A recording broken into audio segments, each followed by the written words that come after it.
is liking the prequel trilogy revisionist history. With the way existing fans criticize the Disney execution of the Skywalker saga and how it diverges from existing lore, many sequel trilogy fans are quick to point out that not so long ago, the prequels were the object of hate and ridicule from many in the fandom, and that saying the prequels are better now is a revisionist take on what really happened. This is Star Wars theme, and we are the agency Disney and Lucasfilm should listen to if they wish this IP to become profitable and popular again. Is liking the prequels today revisionist history? The short answer is no, and we will explain why. Yes, the prequels had many haters and ridiculers, many of which gave extensive interviews, made documentaries, and included such language and pop culture references. The prequels are terrible. I mean, seriously, wouldn't Chewbacca at some point go, "Hey, Yoda, I know that guy"? He has double lightsabers. That's stupid. You're both stupid. Well, why are you here to see the movie? I'm not. I go wherever it plays to warn people. The running line was, "I don't like the prequels due to excessive use of CGI." Now this turned out to be a fallacy, because to the shock of many detractors, it turns out that the prequels have an astounding amount of practical effects, real sets, and props. It is even considered that the prequels may be the films with the most miniature sets ever in film. Still, it must be said that hardly anyone would consider the prequel trilogy films as contenders for the Best Picture category at the Oscars. The prequels have flaws like most any other film or set of films. So what are the real flaws? We must say that in our opinion, George Lucas is a genius and he did a phenomenal job with the prequels. But he may have gotten too excited and could have relied on other experts to assist him. Directing actors could be an example of this. Hayden Christensen is unequivocally Darth Vader. He took over the character definitively, but it is unmistakably clear that in a handful of his scenes, his lines were not delivered in the best way possible. 90% of his handling of the role, he passes with flying colors. But the very few lines he falls short in may have taken some of the fans out of the fantasy at the time of viewing. Could a more experienced director have helped? Maybe, but we are simply recounting what happened. As we mentioned before, the prequels had extensive miniature sets, props, and practical effects. George Lucas may have been a victim of his own technology.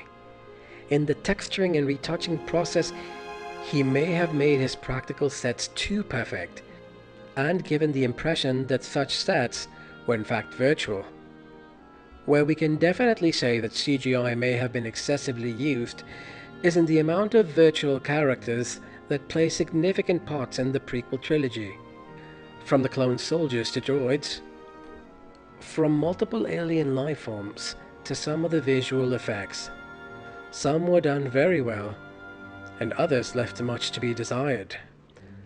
Some of the juxtaposition of the real characters in real live action against the miniature sets, which blending was achieved through green screen and blue screen, was not as clear in some scenes as it was in others.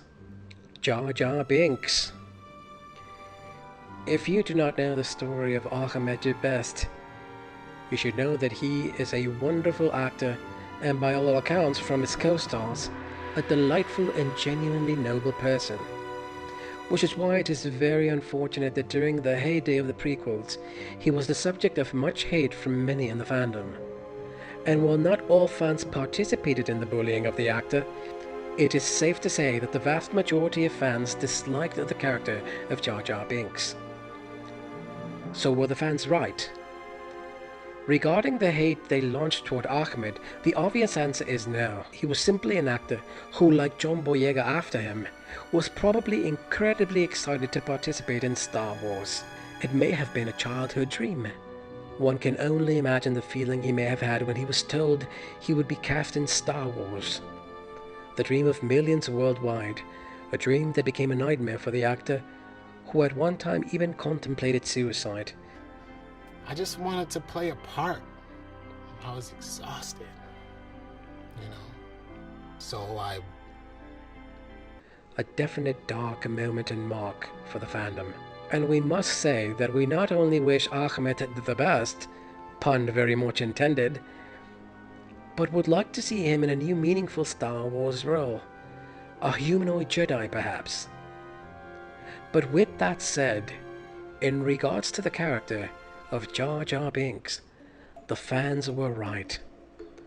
The character was too cartoonish, obviously pandering to little children, which in our opinion was unnecessary since the whole franchise achieves that goal by simply being what it is.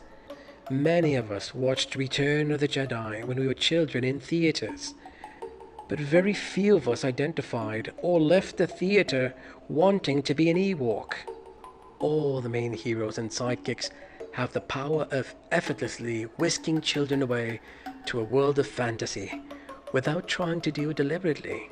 While Jar Jar Binks was a revolutionary accomplishment that paved the way for the future of motion capture, in this case we feel Jar Jar Binks could have been more palatable for fans had it been a puppet similar to the ones used in the original trilogy. These are some legitimate complaints that we feel could stand even today regarding the Prequel Trilogy. So why do we feel that liking them today is not revisionist history? The reason is the following.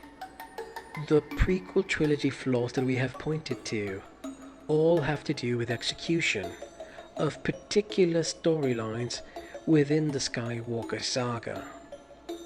And while it could be argued that the Sequel Trilogy does indeed have better acting, practical effects, CGI, very good cinematography, and other virtues, this misses the greater point. In the eyes of existing fans, the Sequel Trilogy misses on all accounts, not on the execution of its production, but in the story. What the Sequel Trilogy does to the lore, to the Star Wars myth, to its mythos, turns any flaws the Prequel Trilogy may have had into the proverbial pet peeve. In other words, existing fans collectively realized that having a less than perfect execution of the prequel stories was far better than having your legend obliterated. The sins of the Sequel Trilogy are far greater, as they have done what no other storyline in the vast expanded universe has ever done before, which has changed the very molecular fabric of the Star Wars DNA. There have been many storylines outside of the films. There's been books, novels, comic books, video games. Even during the Disney era, there have been new characters and new stories brought out. But they have all enhanced the lore. The Sequel Trilogy, the films, the flag bearers of the Star Wars storyline are the only ones that do not respect the existing mythos. And that is the reason existing fans reject it. The Sequel Trilogy has galvanized the fandom of the Prequel Trilogy and the original trilogy into one. Because for all the virtues the Sequel Trilogy may have, the issue the majority of existing fans have with it is regarding the story, not the execution. By the same token, for as little or as many flaws that the Prequel Trilogy may or may not have, the story was never an issue. For this reason, existing fans, even those who may have previously expressed themselves in a negative way regarding the prequels, can now habitually binge-watch episodes 1 through 6 multiple times a year and still enjoy them.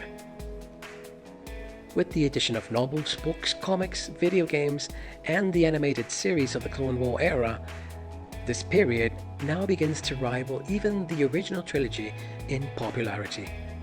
So because the story has always been compatible with the entirety of the lore, it is our professional opinion that liking the Star Wars Prequel Trilogy is not revisionist history.